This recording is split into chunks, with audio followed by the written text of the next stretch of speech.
Is the voice of Indiana County, WCCS 101.1 FM and AM 1160. Good morning and thanks for being with us this morning. We're talking with Andrew Donaldson, commentator. Young Voices, Andrew Donaldson joins us today. Our conversation brought to you by Marcus & Mack, voted best personal injury law firm in the Best of Indiana County contest. Marcus & Mack, a law firm representing injured people. He's in North Carolina this morning. What's it like there this morning, Andrew? Not too bad. Most of the real severe cold stuff's kind of, at least for the southbound here, it's eased off quite a bit. It's a cloudless day. It's, going to be 40s and 50s, a little chilly, but I'm a mountain kid. I like a little chilly weather. It's fine by me. Keeps the allergies down, right? There you go. Do you get snow down there at this time of year? Rarely, maybe once a year. We get the ice storms like a lot of places in the south does.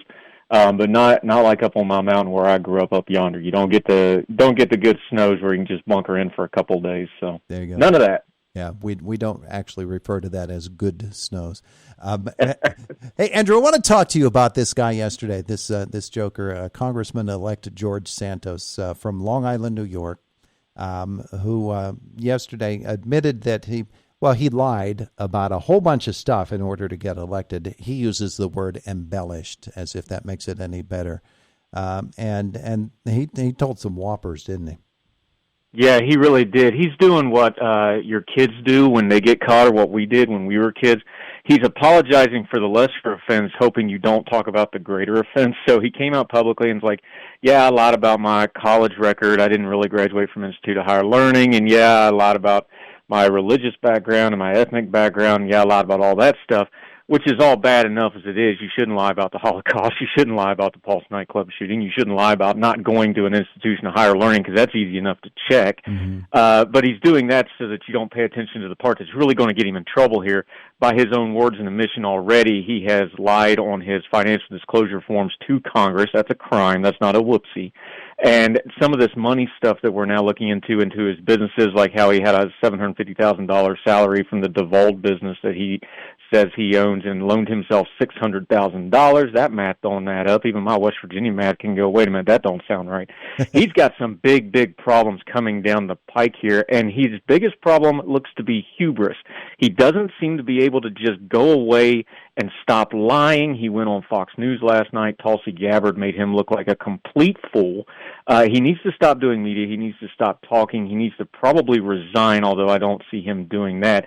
It's the age-old thing. Hubris, keeps lying, acts like he's never going to get caught, got caught, and now he's looking worse and worse every time he opens his mouth. I don't know how these guys continue to get elected, but they do, and people buy into it, and it's a shame. Because what I really wanted to talk to you about is the kind of damage it does overall, not just to him and to his reputation, because his reputation is shot now, but to the ability to be someone who governs well, and to the party, and really to the people he's supposed to be serving. There's real long-term damage here when people like this get in, isn't it? Yeah, we talk about things like policies and politics and ideologies, competing ideologies. Like that ideology is bad for our country. My ideology is good for the country. That stuff's all really important. Corruption, lying, not having faith in government, that stuff will destroy a country far faster than any ideology was, because people lose faith and people lose hope.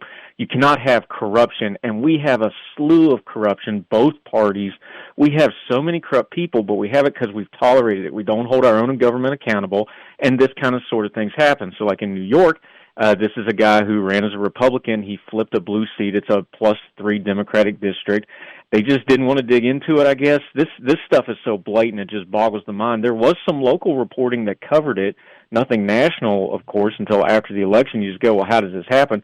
Well, it happened because people didn't want to look. It's so obvious. It's folks just didn't want to dig into it. They got obsessed with winning the election.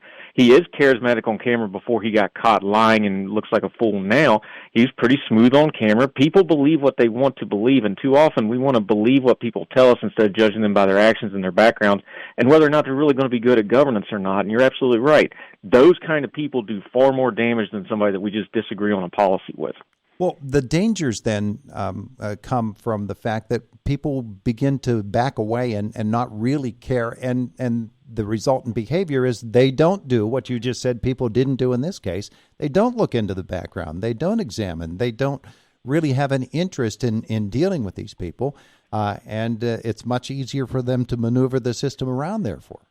Absolutely. You know, one of the hardest things I do doing politics the last 4 or 5 years and doing media and doing my own show and writing is you really have to fight the cynicism. And we're very, very cynical towards our politicians to the point where I think we accept a lot of things that we shouldn't accept. I'm guilty of this too, I'll admit it. We have to fight the cynicism because, like, let's take a trope that's really has a lot of truth to it too. Well, good people aren't going to run for office anymore. That looks to be pretty true when you look at things, because they look at somebody like Soros, like, look, this guy lied about everything except we think his name's right. That's about the only thing we're sure of right now. We think his name's right, but everything else is questionable now. How do I have a chance running against somebody that runs that blatantly and wins? So the good people start filtering themselves out of the system or just throw their hands up or walk away from it, and what does that leave us with? It leaves us with bad, worse, and really bad. And that is catastrophic, not just to governance, but what our country's going to be doing. If all the good people won't participate because of corruption, who's going to clean up the corruption? Who's going to stand against it? If we just have lesser of two evils on every ballot, we're still going to end up with evil every single election. And therefore, when we do have people who are voted into office and should be governing and coming up with good policy and passing it and helping us to live our lives in a good way, instead we have people who are just constantly opening investigations against the other guys. Yeah, and we get numb to it. So let's say, although I think at some point they're going to have to cut bait on this Santos guy, let's just say he goes to Congress. Well, what does Congress do? One of their enumerated powers is oversight. So if you're going to have a hearing on something the Biden administration's doing, you know, Uncle Joe tends to have some embellishments of his own from time to time. Let's put that in a nice way. How are you going to hold him accountable when the people sitting on the dais in the congressional hearing have stuff like this in their background? People will tune it out. People become numb to it. Oh, they're all a bunch of liars, so what does it matter? And now you have an even higher office that you have more corruption on. It builds on itself. And there's plenty of people in Washington, in both parties, who want it that way because it covers their own sins up, and they can just go, well, I'm no worse than the other guy, so I'm going to get away with it. That's kind of a doom loop that we don't want to get into as a country, but it sure seems like we're okay with it to this point, and that's a sad commentary. Yeah, it absolutely is. But we're feeling that with this Adam Schiff dude, and with so many others in Washington and basically in Harrisburg here in Pennsylvania as well. It happens all around, and it gets worse and worse. So what is the pathway out? The pathway out is for us to hold all our government accountable, local, state, federal, all of it, all the time. You know, the old, I was walking around Washington, D.C. the other day, and you walk by outside the National Archives, and it's carved in stone right by the steps. You know, the price of freedom is eternal vigilance. If we want to be free, we have to be eternally vigilant, not just for the stuff we want, not just the stuff that tickles our ears. We have to be vigilant about people that are the unworthy schemers, FDR called it in his fireside chat in the D-Day speech, one of the great lines. Unworthy schemers, not just politicians, people that just flat out lie and are using our country and using us as a people to get what they want. We got to hold those people accountable all the time. You can't let your guard down, or all of a sudden you got a whole bunch of them in power, and now it's really hard to try to fix it. Now, you mentioned that this is something that we need to do locally as well as on a county-wide system, a state system, a national election system. It really does start locally, though, doesn't it? I think so, and one of those things is everything's nationalized. The media's nationalized. Like most of the media now, we're already talking about the 2024 presidential election. We're not even out of 2022 yet. Everything's nationalized, but what's happening, we don't have some of those local reporters. The George Santos thing, local reporters were on this, but nobody nationally picked it up. What's going on in your school boards? What's going on in your county commissions or your city council, depending on where you live? You can't do a lot about Washington yelling at your TV screen. You can go to those meetings. Those people will listen to you when you talk to them because they've also got to live with you. Most of them are your neighbors. If you get involved at the local level, eventually it's going to start making a difference. But again, it's got to be consistent. It's got to be something a lot of us start doing. A lot of these power levels locally, we can take control of ourselves just by paying attention and shining light on it, because then people like the George Santos of the world can't get in there because they know we're paying attention to it. There's also the idea as well, though, that the media and the various political groups that are going to get out, they're just going to get after you. And I don't want to make noise because then they'll be after me and they'll be showing up outside my house, that sort of idea. Yeah, and this goes back to where we started this whole conversation. you have to keep your own house clean. So if the Republican Party wants to complain about the media going after people, they can't tolerate the George Santoses of the world. If the Democratic Party wants to do it, they got to do the same with them.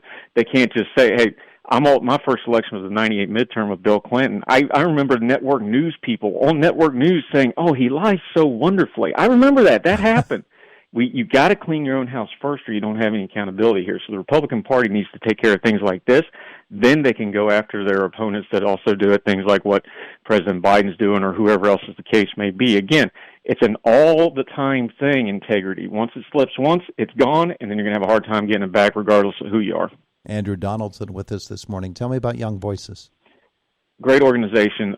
Not the future of folks. These folks are all over media now.